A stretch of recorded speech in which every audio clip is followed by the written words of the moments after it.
नमो तस् भगवतो अरहतो सम्मा सम्बुद्धस्स।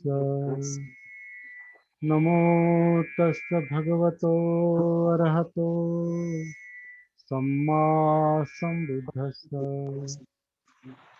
नमो तस् भगवतो अरहतो सम्मा सम्बुद्धस्स। बुद्धं धम्मं संघं नमस्सामि।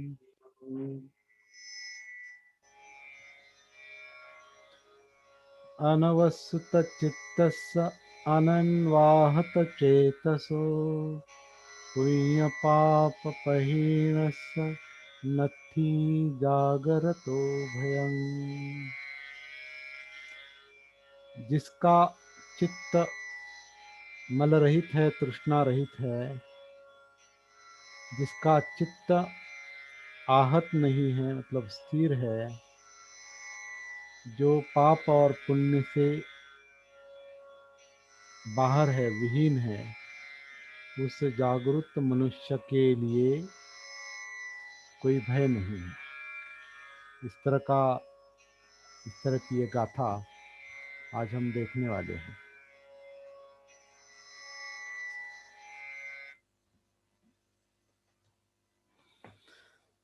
सबका यहाँ पर स्वागत है। कस्बे सर, ड्यूटे सर, सुनंदा सालवे, अनिल गायकवाड़, माया Jadhav madam, Yogesh sir, Maske sir और संदीप सर और जगदीश माघाड़े सर, आप सबका यहाँ पर स्वागत है।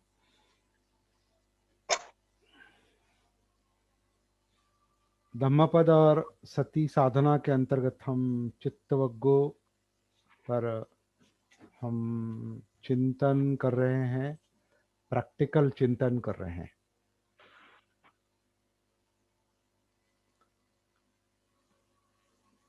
चिंतन यानी दूसरे क्रम की जो प्रज्ञा है, चिंतन में प्रज्ञा, उससे संबंधित ये काम चल रहा है।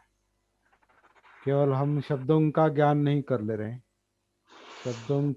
शब्दों का ज्ञान तो होना ही चाहिए, लेकिन शब्दों के अर्थों का ज्ञान, शब्दों के अन्वयार्थ का ज्ञान, मतितार्थ का ज्ञान, भावार्थ का ज्ञान, वो शब्द क्या कहना चाहते हैं, इसके लिए उन शब्दों के अर्थों पर, अलग अलग अर्थों पर, संदर्भों को लेकर जागरूक चिंतन, सती के साथ जो चिंतन चलता है वो चिंतन में प्रज्ञा है। वो केवल चिंतन नहीं, ब्लाइंड चिंतन नहीं, वो जागरूक चिंतन है, धम्म विचय है। एक तरह से ये धम्म विचय भी कह सकते हैं इसको।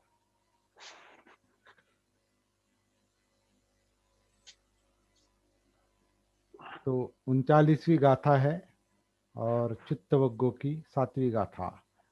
अभी एक एक शब्द को देखना पड़ेगा। ये कुछ अर्थ जो है इसमें मैंने जो आपको भेजा है, इस पर कुछ अर्थ से मैं 100% सहमत नहीं हूँ। सहमत नहीं हूँ मतलब कुछ अधूरा है वो, तो मैं दूसरे मराठी अनुवाद के आधार से मैं कुछ बात करूँगा।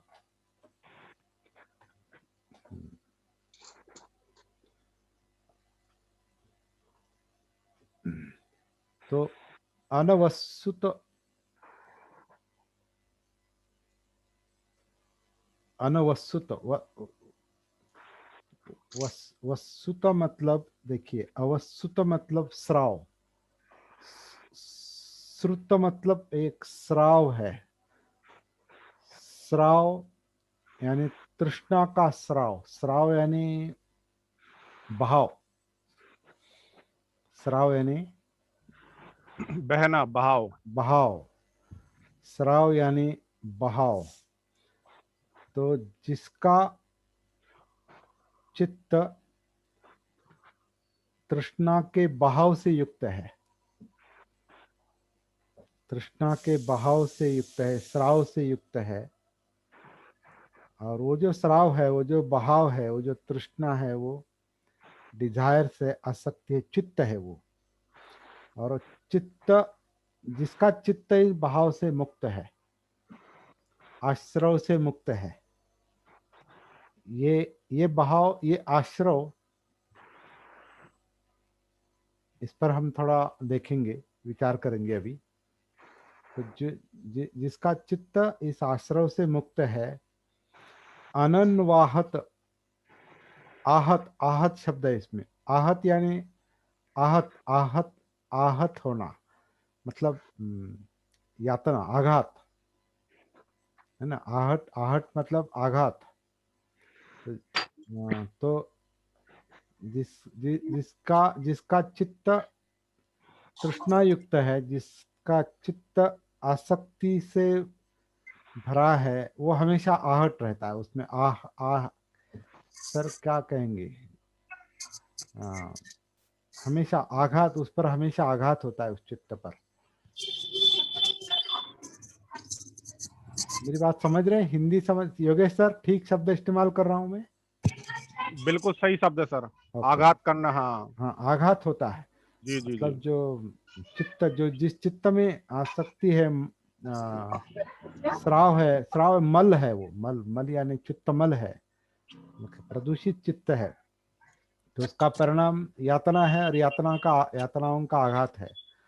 तो जिसका चित्त इस आघात से रहित है, आहट से रहित है, जो पाप और पुण्य से बाहर है, पाप पुण्य पहिनस, पहिन यानी मुक्त, प्रहान का मतलब मुक्त है। जो पाप पुण्य के बंधन से मुक्त है, ऐसे जागरूक व्यक्ति को कोई भय नहीं है। ऐसे इसका मतलब और विश्लेषण इसका इस तरह का आता है। तो एक एक करके देखते हैं, थोड़ा उल्टा देखते हैं अभी इसका जो अर्थ है, और इसकी जो चर्चा है, ये चर्चा थोड़ी हम उल्टी करेंगे, उल्टी, उल्टी, उल्टे, उल्टा, उल्टा कैसे जाएंगे? जो जागरूक है उसको भय नहीं रहता, जो जागरूक है उसको भय नहीं रहता। नत्थी जागृति भयंग, नत्थी जागृतो भयंग। तो जो सती में है, जो जागरूक है, जब प्रमाद में है, होश में है, उसे भय नहीं रहता। ऐसा ही शब्द का अनुवाद है। सर विशाल सर के यहाँ से मुझे लग रहा है कुछ आवाज आ रही है। मैं अभी बंद बंद किया मैंने। अच्छा। हाँ, बंद किया। विशाल सर से नहीं आवाज, वो दूसरे मैडम से थी। तो जागरूक व्यक्ति के लिए भय नहीं, ऐसा इसका एक अर्थ है। सती, सतीमान जो है, जागृति का जो अभ्यास करता है, उसका भय कम होता है। और जो परिपूर्ण जागृत है, सती पूर्ण हो गई उसकी, मतलब काया वेदना चित्त मनोधम्म, पूर्ण अस्तित्व, पूर्ण जो जीवन है, उसके प्रति जो जागरूक हो गया, उसका भय धीरे धीरे कम होते, वो भय से मुक्त हो जाता है। तो क्या होता है इसमें, ये बताने वाली ये गाथा है एक तरह से। क्या क्या प्रक्रिया है? भय, जागृति से भय मुक्ति कैसे आती है, सती से भय मुक्ति कैसे आती है, ये बताने वाली ये गाथा है, ऐसा मुझे लगता है। क्योंकि जागृति से, और खासकर हम जब आनापान सती के आधार से काया में उतरते हैं, फिर वेदनाएं और चित्त तक जाते हैं, और आगे मनोधम्म तो है ही, विचार प्रक्रिया भी है। लेकिन जब चित्त तक जाते हैं, चित्त, हमने देखा है, बहुत बार देखा है, चित्त चाहिए नहीं चाहिए, राग और द्वेष इससे भरा होता है ज्यादातर, और ये स्राव का काम करता है। बहाव बहाव जो है, तो क्या होता है, जब जब चित्त विकृत होता है राग या द्वेष से, लोभ या द्वेष से, चाहिए नहीं चाहिए, तो और चाहिए नहीं चाहिए में क्या क्या आता है, चाहिए नहीं चाहिए में क्या क्या आता है, कुछ भी आ सकता है। बचपन से लेकर अब तक, जन्म से लेकर अब तक, जो जो चीजें हमको बचपन में, युवावस्था में, बुढ़ापे में, जो जो विषय, जो जो वस्तुएं, जो जो लोग, जो जो पदार्थ, जो जो गंध, जो जो आ, स्वर, आवाज, जो जो स्पर्श, जो जो विचार हमको बचपन से भाते आए हैं, मतलब अच्छे लगते आए हैं, और अजागरूक होते हुए जब वो अच्छे लगते हैं तो और वो और चाहिए होते हैं, और चाहिए होते हैं, तो इच्छा का रूपांतर तृष्णा में बन तृष्णा में होता है। तृष्णा, तृष्णा मतलब अधिक चाहत, अधिक चाहत, अधिक चाहत। तो जो अजागरूक चित्त है, उसकी चाहत बढ़ती रहती है और मल्टीप्लाई होती रहती है, और द्विगुणित, त्रिगुणित, चौगुणित, वर्ग वर्ग होता है उसका, वर्ग, घातांक, दो का दो, दो का तीन, दो का तीन घातांक कहते हैं ना, मतलब तो वो बढ़ता ही रहता है। उसे उसे दूसरी भाषा में, टेक्निकल भाषा में हमने देखा है, उसे ही प्रपंच कहते हैं। क्योंकि जो जो चाहिए, चित्त को, मन जो जो चाहिए उसके मुताबिक मन विचार करता है, और विचार क्रिया उसके मुताबिक बढ़ती रहती है। और विचार क्रिया क्यों बढ़ती रहती है, क्यों विचारों में, मन में, मनोधम्म में उसने जो देखा है, सुना है, सूंघा है, चखा है, स्पर्श किया है, वो सब जो मटेरियल आता है, जो शब्द, सब जो विषय आते हैं, जो देखा गया है, सुना गया है, सूंघा, चखा और स्पर्श, जो जो विषय आते हैं उसके मुताबिक मनोधम्म विचार करते हैं, मन विचार करता है। और चित्त जो है उनमें से चयन करता है, चयन मतलब निवड़, चयन करता है। हाँ, ये चाहिए और ये नहीं चाहिए। जो चाहिए वो अगर अच्छा है, और अच्छा है, बहुत अच्छा है, बहुत बहुत अच्छा है, तो उसके मुताबिक वो चाहत बढ़ती जाती है। फिर वो बच्चे का खिलौना हो, या हमारा कोई बड़े होने के बाद, मतलब उम्र बढ़ने के बाद कोई विषय हो, कोई आपका इंटरेस्ट हो, या कोई आपका व्यसन हो, या आपके कोई रिश्तेदार हो, या कोई आपके लोग हो, या कोई कला हो, या आपकी प्रॉपर्टी हो, या पैसा हो, जो कुछ भी है, वो जो चाहिए है, वो चाहिए चाहिए चाहिए में उसका अगर भान नहीं है, तो वो चाहत ही भय निर्माण करती है। क्योंकि जो चाहत के विषय है, वो अगर हमसे बिछड़ जाते हैं, वो वस्तु हो या लोग हो या कोई कला हो या कुछ भी हो, जो हमें जिससे हमें लगाव है, जिससे हमें तृष्णा है, आसक्ति है, उसका बिछड़ जाना हमारे लिए आघात निर्माण करता है। आघात, चित्त पर आघात निर्माण करता है। तो इस गाथा का पहला मुद्दा जो है वो आसक्ति है, तृष्णा है, और दूसरा मुद्दा आघात है। तो ये आघात क्यों होता है? आघात होता है मतलब क्या होता है, यातना क्यों होती है? तो यातनाओं का कारण आसक्ति है, तृष्णा है, चाहत है, और चाहिए चाहिए चाहिए, या नहीं चाहिए नहीं चाहिए नहीं चाहिए नहीं चाहिए। तो बढ़ता हुआ लोभ, राग, और बढ़ता हुआ द्वेष। तो इसका क्या होता है, हमारे शरीर के अंदर जो अलग अलग ग्रंथियां हैं, वो ग्रंथियां प्रभावित होती है। जो जो चित्त में जो जो भावना निर्माण होती है, चाहिए कि नहीं चाहिए की, अलग अलग विषयों को लेकर, चाहिए और नहीं चाहिए, राग द्वेष, जब जब कोई भावना निर्माण होती है, तो उसका परिणाम हमारे शरीर पर होता है, मतलब ग्रंथियों पर होता है। और ग्रंथियां स्राव निर्माण करती है।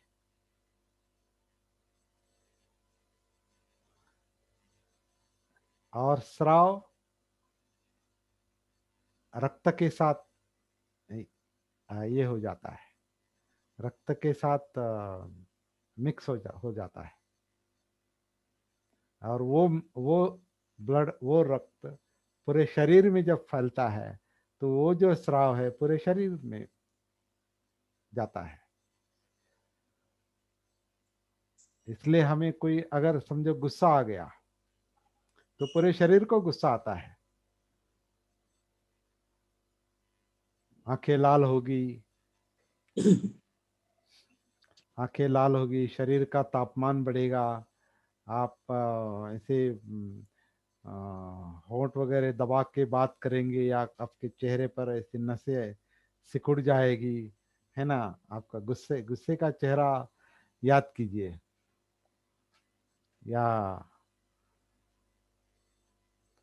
किसी खलनायक का चेहरा याद कीजिए। वो कैसे, उसका चेहरा कैसे बनता है गुस्से से, है ना। जैसे प्राण प्राण का चेहरा है, या प्रेम चोपड़ा का है, या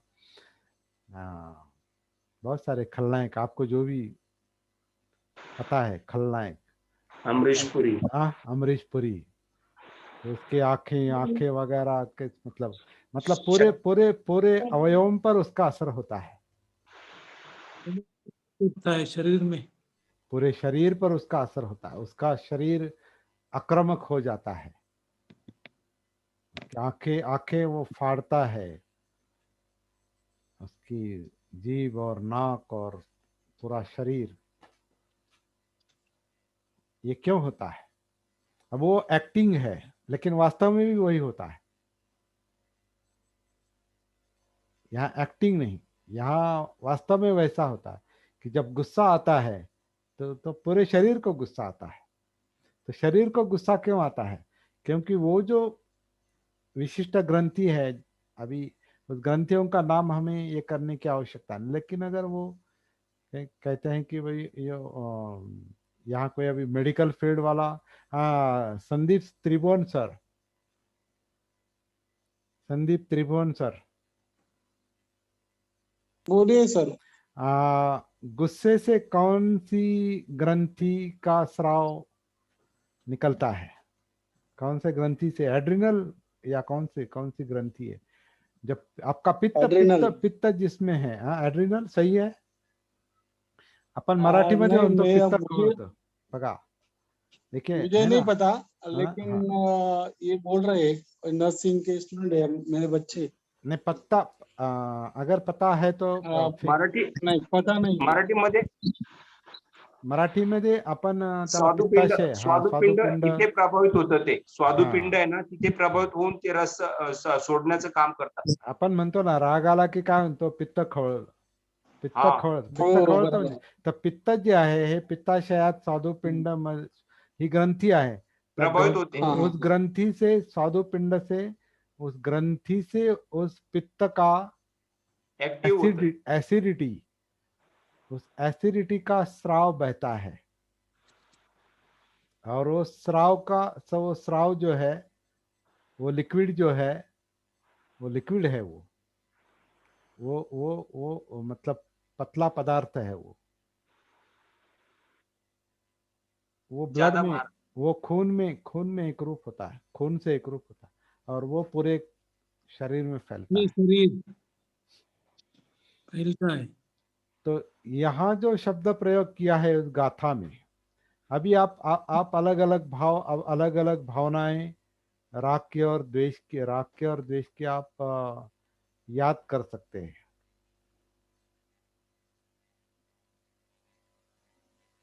डर है, डर है तो पेट पेट ऐसे सिकुड़ जाता है अंदर ऐसे।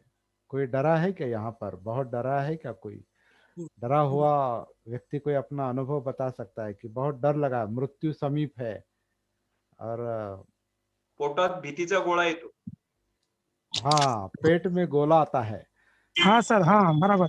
पोटात पोटात गोळा आहे तो, इथं पित्त खवळतं। तो पेट में जो ये है तो वो एक तरह की केमिकल रिएक्शन भी है। ब्रेन से भी कुछ बहाव होता है।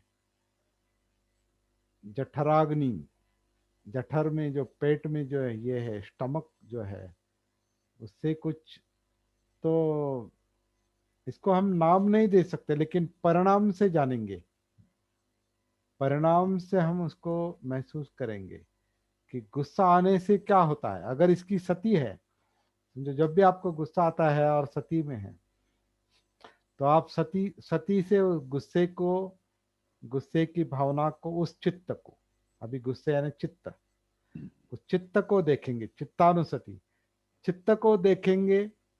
तो वो चित्त अगर सती में नहीं है तो फिर वो विशिष्ट ग्रंथि का स्राव ब्लड में घुस जाएगा। उस भावना से संबंधित, उस विकार से संबंधित जो ग्रंथि है, उस ग्रंथि का स्राव ब्लड में ये हो जाएगा, एक रूप मिक्स हो जाएगा और वो सब पूर्ण शरीर में फैलेगा। और उसका असर जो होता है उसे हम बीमारी कहते हैं,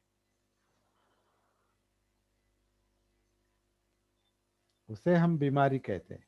तो हमें जो महसूस होती है वो सीधा बीमारी होती है, लेकिन बीमारी का कारण जो वो पर्टिकुलर ग्रंथि है उसके साथ हमारा संपर्क नहीं है। वो ग्रंथि का जो संपर्क चित्त से है, वो चित्त से हमारा संपर्क नहीं है। वो चित्त जिस काया में है उस काया से हमारा संपर्क नहीं, क्योंकि उस चित्त का जो सुख दुख का परिणाम है वो वेदना, उस वेदना से हमारा संपर्क नहीं। और वो वेदना जिस काया में है, काया से संपर्क नहीं। और काया में उतरने की हमने कभी, कनेक्ट होने की कभी कोशिश नहीं की। तो जब सती के साथ हम आनापान और काया वेदना चित्त तक पहुंचते हैं, तो वो चित्त सती के कारण, क्योंकि वो प्रॉब्लम मन के समझ में आता है, तो वो चित्त अपने आप संयमित होता है नेचुरली, नैसर्गिक रूप से। और चित्त संयमित होता है तो वो जो स्राव है, वो जो ग्रंथि है, वो ग्रंथि सक्रिय होना पहले कम होगी, फिर आवश्यक उतनी ही, जैसे कि अभी पित्त है, जो मतलब एसिडिटी है, तो पित्त आवश्यक है लेकिन अति पित्त घातक है।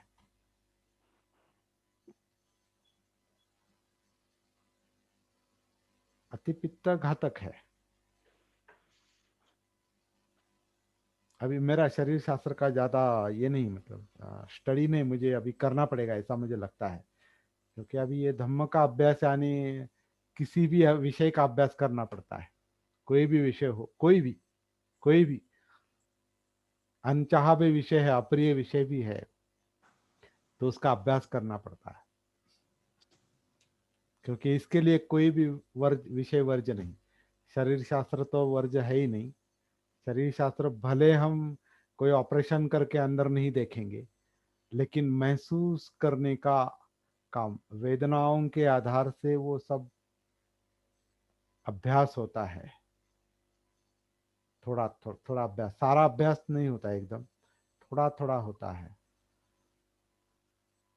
तो वेदनाओं की सती, चित्त की सती जब आती है तो उसका उसका स्वरूप बदल जाता है। आपका गुस्सा कम होता है, उसके कारण आपका गुस्सा कम होता है, या आपका आप में जो डर है तो वो डर कम होता है, भय कम होता है, अकेलेपन की भावना कम होती है ना। डिप्रेशन की भावना अगर है, अकेलेपन के कारण जो डिप्रेशन आता है, जीवन में कुछ अर्थ नहीं रहता, तो वो जो भावना क्रिएट होती है, लोगों के प्रति जो द्वेष की भावना, इसके कारण ये हो गया, इस परिस्थिति के कारण हो गया, नहीं क्या, कोची मंगा अवधि मंगा जिनी मंग आसी में, इसने मुझे मारा, इसने मुझे गाली दी, इसने ऐसा किया, उसने वैसा किया, जिसके कारण वो गुस्सा बढ़ता रहता है। तो वो जो ग्रंथि है, वो ग्रंथि पर असर होता है।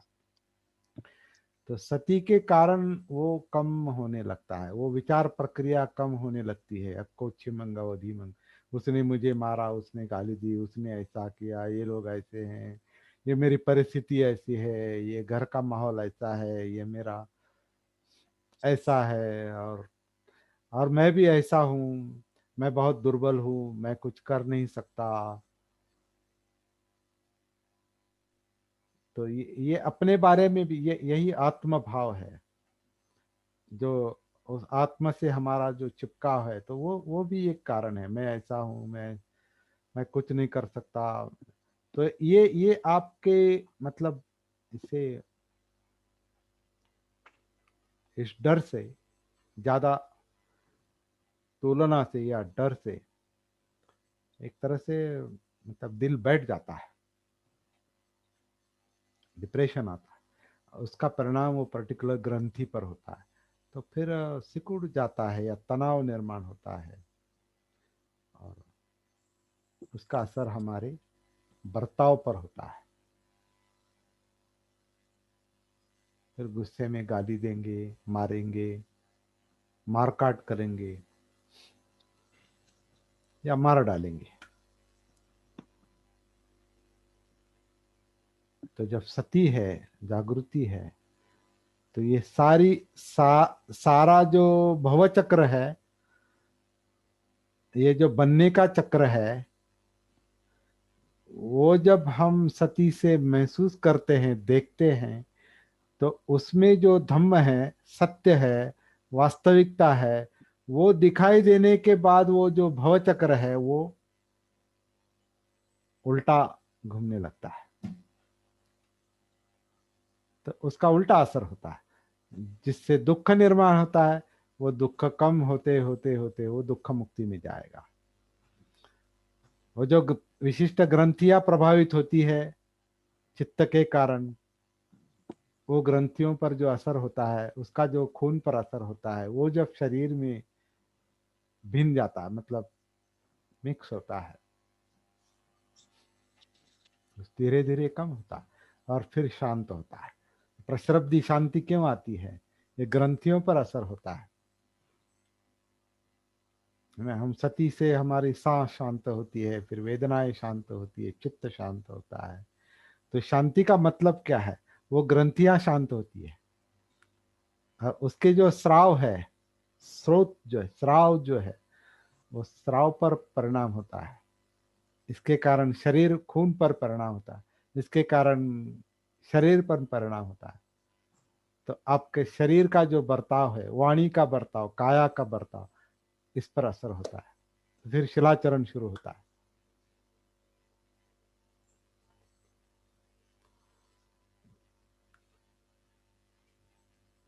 तो जो जागृत है उसे भय नहीं रहता। नत्थी जागृतो भयम। क्यों?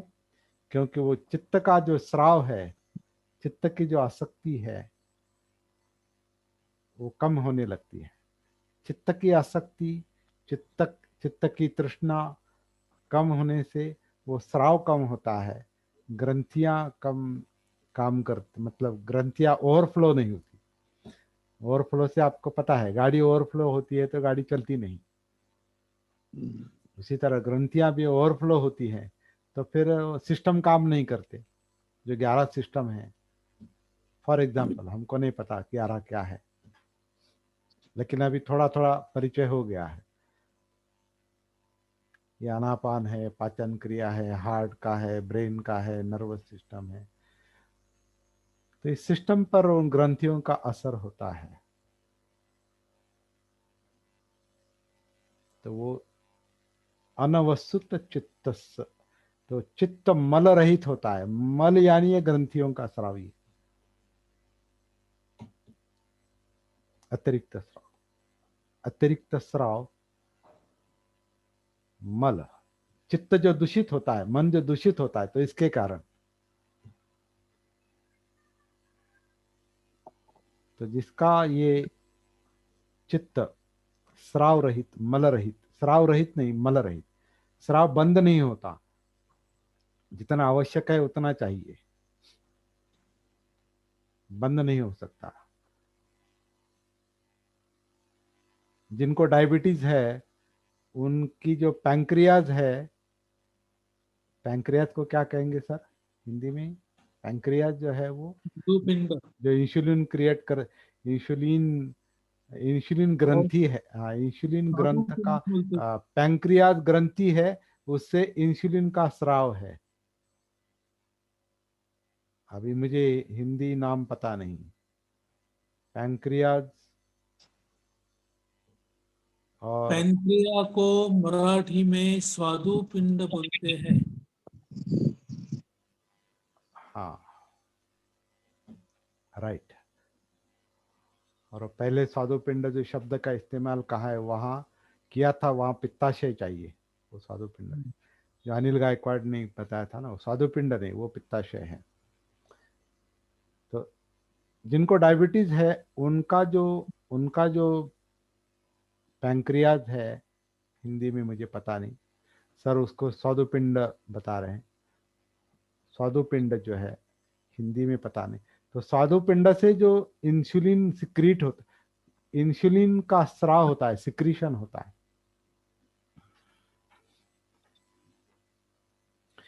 वो किसी किसी कारण वो इन वो जो ग्रंथि है, पैंक्रियाज जो है, स्वादुपिंड है, वो प्रभावित होती है, उसका काम ठीक नहीं कर पाती वो। इसलिए वो इंसुलिन ब्लड में नहीं मिक्स होता प्रॉपरली, ठीक तरीके से, इसलिए जो शुगर है वो हजम नहीं होती। तो इसका जो बहुत सारे अभी आप लोगों का ये होगा, अनुभव होगा, जिनको शुगर वगैरह है, उनका स्वभाव और शुगर इसका बहुत नजदीक का संबंध है। बहुत डर डर लगता है, बहुत टेंशन लेने की ये है, बहुत बहुत ही तीव्र इच्छाएं हैं, ये चाहिए वो चाहिए, इतना चाहिए उतना चाहिए, ये ऐसा नहीं वो ऐसा है। हमेशा कंप्लेनिंग नेचर, कंप्लेन करना, तकरार करना, और चाह तृष्णा जो है, अतिरिक्त तृष्णा, तो उसका प्रेशर चिड़चिड़ापन उस, बहुत हाँ रहता है, चिड़चिड़े होते हैं वो लोग। चिड़चिड़ेपन आता है, चिड़चिड़ापन आता है, तो उसका परिणाम उस स्वादुपिंड पर, मतलब वो पैंक्रियाज पर आता है। उससे वो उसका उसके कारण वो इंसुलिन ठीक से, जो शुगर शक्कर हजम करने के लिए जो इंसुलिन चाहिए वो शायद मिलता नहीं। मुझे मेडिकल लैंग्वेज पता नहीं, सॉरी। हाँ लेकिन अभी हमारे लिए इतना ही जानना पर्याप्त है। चित्त का परिणाम ग्रंथियों पर होता है। ग्रंथियों से जो स्राव है वो ब्लड में मिक्स होते हैं, उसका परिणाम हमारे शरीर पर होता है, और उसका परिणाम हमारे जो बॉडी में जो अलग अलग सिस्टम्स है, जो पचन क्रिया है, जो सांस की क्रिया है, या मज्जा संस्था है, तंत्रिका तंत्र है, नर्वस सिस्टम है, या और जो सिस्टम्स है, या आपके स्केलेटन सिस्टम है, मतलब हड्डियां जो है, मांसल सिस्टम जो हड्डियां है, और इंद्रियां, इन सब पर वो असर होता है ग्रंथियों का, उस स्राव का। तो देखिए ये गाथा बहुत इंपॉर्टेंट है।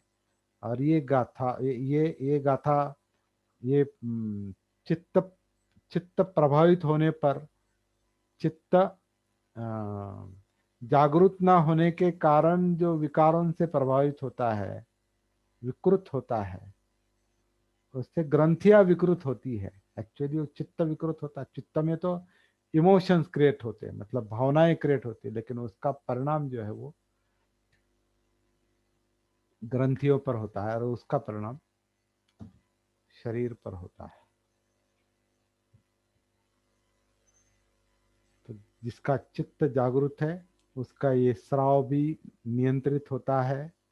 उसके जो आघात है, अनन्वाहत चेतसो, चित चेत चेत चेत चित्त जो है, उसका जो आहत होना, मतलब दुखी होना है, यातनाएं जो है, वो यातनाएं कम होती है जागृति के कारण। और पुण्य पाप से चित्त मुक्त होना, मन मुक्त होना बहुत जरूरी है। देखिए बहुत सारे लोग ऐसा सोचते हैं ना कि ये मुझे तकलीफ होती है, मैंने मतलब मैंने कुछ पाप किया है, और कुछ सुख मिलता है तो मैंने कोई पुण्य किया है। इससे पाप पुण्य का कोई संबंध नहीं। यहाँ पर ये शारीरिक प्रक्रिया है, ये चित्त की प्रक्रिया है, यह मन की प्रक्रिया है। Sir clear clear sir, thank you. हाँ क्लियर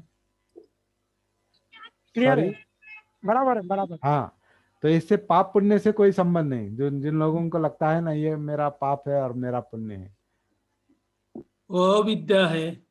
वो अविद्या है, वह ज्ञान है, वो सती का अभाव है, जागृति का अभाव है, होश का अभाव है। तो ये सत्य, ये गाथा बताती है। तो जो लोग पाप पुण्य के झमेले में, पाप पुण्य के विचार में अटके हैं, तो वही उनके दुख का कारण है। कुछ पाप नहीं और कुछ पुण्य नहीं, सब कार्य कारण भाव है। और ये कारण कार्य कारण भाव ये गाथा समझाती है। तो वहीं पर आ जाता है, घूम फिर के हम वही आ जाते हैं। सती का अभ्यास करना चाहिए, जागृति का अभ्यास करना चाहिए। शरीर सांस लेता है, शरीर सांस छोड़ता है, अपने आप से कनेक्ट हो जाएंगे। शरीर में क्यों उतरना है? क्योंकि शरीर पर जो ये सारा असर हो रहा है वो पता चले, मतलब सुख दुख का पता चले, मतलब वेदनाएं महसूस हो। और जो महसूस नहीं हो रही है, जो मूर्छित है, जो असुख अदुख वेदनाएं हैं, जो मूर्छित है, जो महसूस नहीं हो रही, वहां ज्यादा प्रॉब्लम है। क्योंकि चित्त का परिणाम ही महसूस नहीं होता। तो जब वो परिणाम महसूस होता है तो कुछ गड़बड़ है ये समझ में आता है। क्योंकि उस गड़बड़ी का, उस चित्त का, वो जब सती के कारण महसूस होने लगता है, जो महसूस नहीं होता वो अगर सती के कारण महसूस होने लगता है, जागृति के कारण महसूस होने लगता है, तो फिर चित्त का प्रॉब्लम समझ में आता है।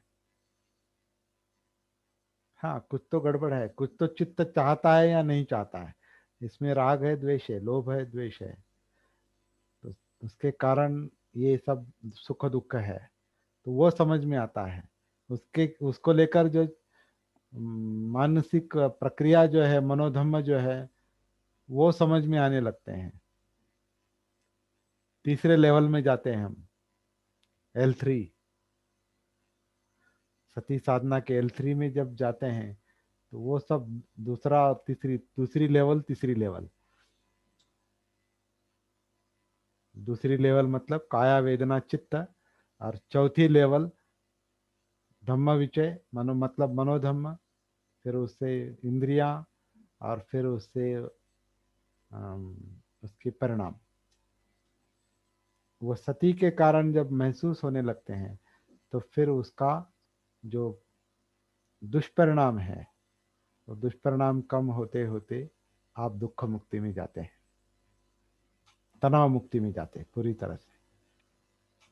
क्योंकि तो यहाँ कोई पाप और पुण्य नहीं, तो जो सती का अभ्यास करता है, जागृति का अभ्यास करता है, वो भय में। पाप पुण्य की भावना से मुक्त हो जाता है, जो सारे अंधश्रद्धाओं की जड़ है, सारे अंधश्रद्धाओं की जड़ है।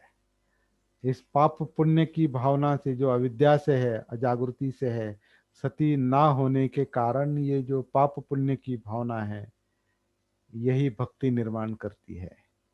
मुझे बचाओ।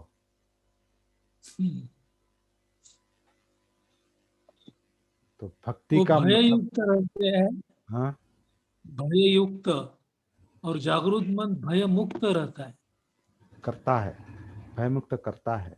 भय मुक्त करता है। तो कितना आसान है नहीं, सुखी होना बहुत आसान है। बहुत आसान है। कहीं भागने की आवश्यकता नहीं, कहीं मत जाओ, वहीं पर है सब, यहीं पर है, यहीं पर, ये ही पस्सी को आओ और देखो। पहले आओ, पहले आओ। अनुभव करो। आओ मतलब अंदर उतरो, हम्म, आओ मतलब कनेक्ट हो जाओ और देखो। ये ही पस्सी को, पहले उतरो, देखो, और जैसा है वैसा देखो। मैं ऐसा देखूंगा, वैसा देखूंगा। अभी इतना ये सब जानकारी के बाद ये मत करना कि मैं ये ग्रंथियां ढूंढूंगा। अभी ग्रंथियां ढूंढने की आवश्यकता नहीं। नहीं तो चलो, अभी डायबिटीज वाले पहले वो प्रयास करें, तो कहाँ है पैंक्रियास, इधर है या उधर, वो मत ढूंढो, वो मिलेगा नहीं। हमारा अभ्यास जो है, हमारा काम जो है, वो वेदनाओं के आधार से चलता है। जानिवा, महसूस करना, अस्तित्व का एहसास होना, अस्तित्व को अनुभव करना। वेरी सिंपल, बहुत आसान है। तो हमारा दिमाग, हमारा मन, चित्त, प्रॉब्लम भी है और सॉल्यूशन भी है, बीमारी भी है और उपाय भी वहीं पर है। ये मन, ये मन रोगी भी है और ये मन डॉक्टर भी है। लेकिन अजागृत मन रोगी है, रोगी, और जागृत मन डॉक्टर है। इसीलिए सती का अभ्यास करो। इसीलिए सती का अभ्यास। ज्यादा गोलियां मत खाओ।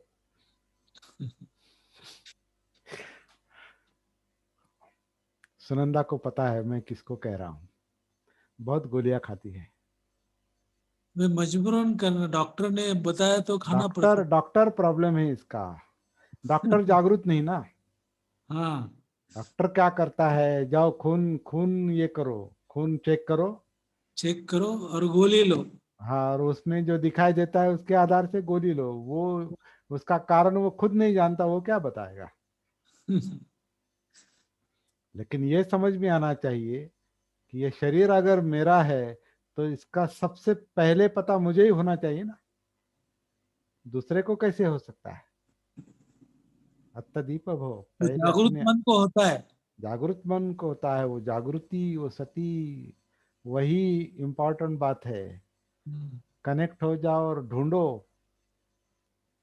गुम हो गया है वो ढूंढो। ढूंढो ढूंढो रे साजना, क्या है ना वो, वहीं पर है वो, वहीं पर अटका है। वो कौन सा पिक्चर है वो, वहीं पर अटका है वो, कान का बाला जो है वहीं पर अटका है, और वो इधर उधर। तो वह वहीं पर है वो, कहीं बाहर नहीं।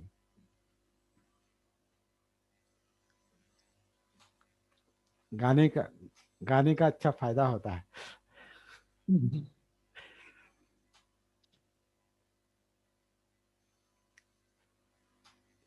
7:57 हो गए हैं। अच्छा ढूंढने का होगा। काम, ढूंढने का काम जिन्होंने शुरू नहीं किया है वो अभी शुरू करेंगे। आज अच्छा विश्लेषण हो गया। ये तो बुद्ध की, बुद्ध डॉक्टर है ना, बुद्ध को भैषज्य कहते हैं, भैषज्य गुरु। भैषज्य यानी डॉक्टर। डॉक्टर डॉक्टर का ये है, लेकिन ये डॉक्टर खुद चेक नहीं करता, वो कहता है तुम अपना चेक करो, तुम अपना बीपी देखो, तुम अपना शुगर देखो, तुम अपना ये करो, सब तुम्हारे पास है। वो केवल आपको एहसास दिलाता है, ये केवल अपने आप में उतरने की सलाह देता है। और वो एक तरह से ये भी कहता है मेरे पास मत आओ, मेरे पास मत आओ, वो वहां जाओ। वहां कहा? मार्ग। और मार्ग कहाँ है? अंदर है।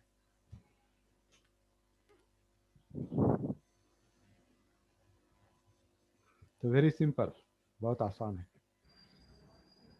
बुद्ध ने कोई बहुत जटिल बात, कठिन बात नहीं कही, बताई, बहुत आसान बात बताई।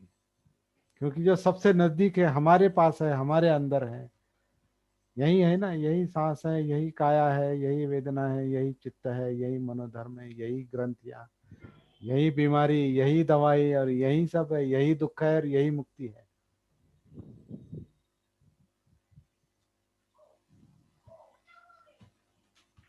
यही सत्य है, चारों सत्य यहीं पर है।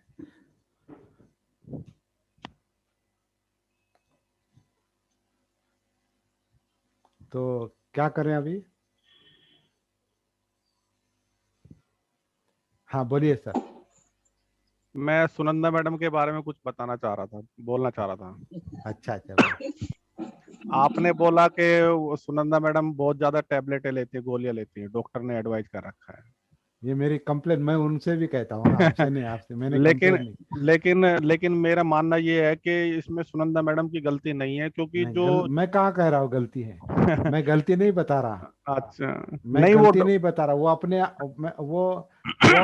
वो साधना करती है, बहुत अच्छी तरह से करती है, बहुत सारी बातें समझ में आ रही है, लेकिन और आगे जाना चाहिए। मेरा मेरा कहने का तात्पर्य, मेरा अर्थ ये है कि वो उनकी मजबूरी इसलिए है क्योंकि जो हमारा ये जीवनचर्या जो चल रही है, हम जिस हालात में अब जी रहे हैं यहाँ इंडिया में, तो यहाँ का जो खान पान है सर, वो अब वो वाला उचित नहीं है। मतलब अ, बिल्कुल ठीक ठाक नहीं है। जैसे हम घी लेते हैं, दूध लेते हैं, घी में मिलावट है, दूध में मिलावट है, तो आटा जो लेंगे जी। इसका भी अभ्यास करना जरूरी है ना सर? जी जी हाँ, जी। वो उसका अभ्यास करने, अभी अभी बहुत अच्छी सलाह दी अभी देवटे सर ने। जी उनको डायबिटीज है, और बाकी जो कुछ भी है, उनका वजन भी, वेट भी बहुत ज्यादा था, मैंने देखा था उनको जब यहाँ आए थे। तो अभी वो 3 महीने से केवल उबाली हुई सब्जियां खाते हैं, 3 महीने से केवल सर आपका अनुभव खुद बताएं sir, Devte sir. Devte sir आपका अनुभव खुद बताएं तो अच्छा है। अच्छा ठीक है। मेरे खाने में जो रोटी है, वो रोटी नहीं खाता बंद और कर। राइस नहीं खाता। बाकी सब्जी, फ्रूट और उसको ये टोमेटो, गाजर, ककड़ी, उसको क्या बोलते हैं? हाँ ककड़ी सही है, खीरा ककड़ी, हाँ। ये खाता हूँ। खीरा, सलाद। हिंदी में खीरा बोलते हैं। सैलड खाता हूँ, फ्रूट खाता हूँ, और सब्जी, डूटे सर, अगर जहाँ आप रह रहे हैं ना, डूटे पाले सर। भाजी, पाले भाजी, अच्छा अच्छा अच्छा। पापा करके पाले भाजी खाता हूँ। मैं ये कह रहा हूँ डूटे आप सर, मेरी जहाँ यार ठहरो, हाँ उसमें उनकी बात फाइबर पूरी है। हो जाए तो हाँ। फाइबर जब शरीर में जाता है और जो पचन होता है, तो अपवाप इंसुलिन तैयार होता है। फाइबर हाँ बहुत इंपॉर्टेंट है हाँ हाँ। शरीर में। हम्म। फाइबर ज्यादा से ज्यादा खाना अच्छा है, इसीलिए मैदे का पदार्थ कभी भी खाने का नहीं, कभी भी नहीं, ताकि उसमें जीरो फाइबर रहता है, कभी भी नहीं खाने का। वो विष है। पॉइजन है। वो हम्म। ये ध्यान में रखो, मैदे का नहीं, बिस्कुट कभी भी खाने का नहीं, वो विष है, खाया तो शरीर में बाहर पड़ता नहीं, साथ में उसमें बिल्कुल फाइबर नहीं। हिंदी में मैदा शब्द है ना सर? आपस कर दिया अपने को। हाँ जी हाँ, बिल्कुल ठीक है सर। Okay okay. उनको तो शुगर बहुत भी अभी शुगर खत्म हो गई। शुगर 3% शुगर थी, मैं विदाउट टैबलेट वो शुगर कमती किया, विदाउट tablet। टैबलेट एक भी गोली खाता नहीं हूँ।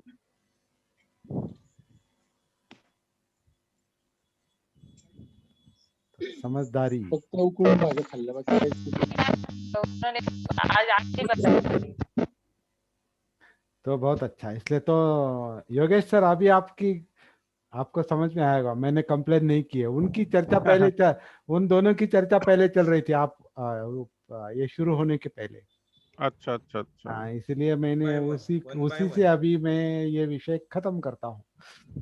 शुरुआत वहीं से हो गई, वो रिकॉर्ड नहीं हुआ, लेकिन अच्छा अच्छा। ये सब रिकॉर्ड हो गया है, सब बाकी लोगों के लिए भी ये हम्म, फायदेमंद रहेगा, क्योंकि ड्यूटे सर ने हम्म। जो बताया है वो उनका अनुभव है। उनका 10 किलो वजन कम हो गया, वेट 10 किलो कम हो गया कह रहे हैं, और शुगर 10 नॉर्मल की जा रही है या हो अभी गई मेरा है। रिपोर्ट अभी मैं कल सर आपके पास भेजता हूँ, कमल वो आपके मोबाइल पे भेजता हूँ, मेरे 3 रिपोर्ट है 3 महीने से, कैसे कैसे कमती कमती शुगर हो गई।